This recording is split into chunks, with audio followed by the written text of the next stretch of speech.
আরে বাবা, তখন থেকে তুই কি নিয়ে তো চিন্তা করছিস বলতো? জানি না রে, বিশ্বাস কর আমার মন না কিছুতেই সায় দিচ্ছে না। দেখ, মহারাজ অসুস্থ, তাড়াহুড়ো করে তোর স্বয়ংবর, সব কিছুই যেন কেমন একটা লাগছে রে। আরে বাবা, এত ভাবতে হবে না, তুই এখন চল। শোনো, সব কাজ বুঝে নাও, পরে আবার বলো না এটা হলো না সেটা হলো না।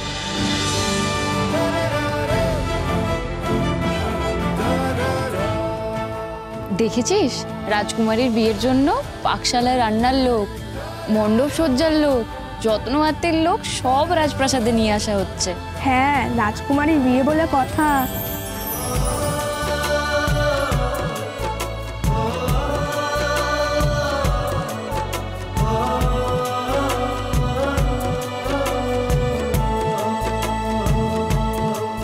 চোখ দুটো বড্ড চেনা চেনা লাগছে, কোথায় যেন দেখেছি।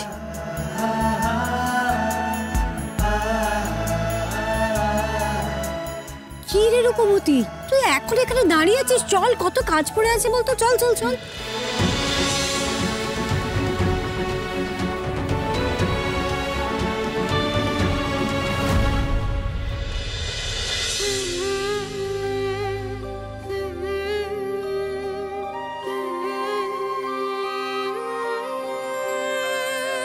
স্বপ্ন তুমি, শক্তি তুমি, তুমি তো ভালোবাসা,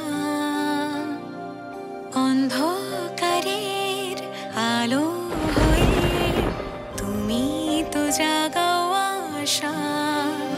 রূপকথার রাজকন্যা, রূপমতি তুমি অনন্যা, রূপকথার রাজকন্যা, রূপমতি তুমি অনন্যা, রূপমতি রূপমতি রূপমতি রূপমতি রূপমতি। দেখে চলতে পারো না?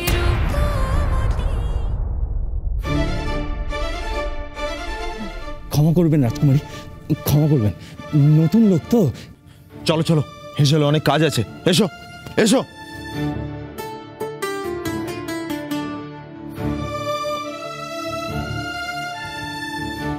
চল রূপমতি, চল।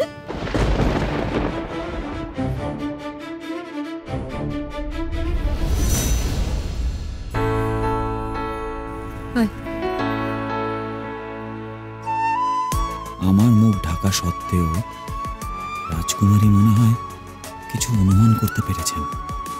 না না না, এই রাজকুমারীর থেকে আমায় একটু দূরে দূরে থাকতে হবে, না হলে যে কোনো সময় আমি ধরা পড়ে যাব।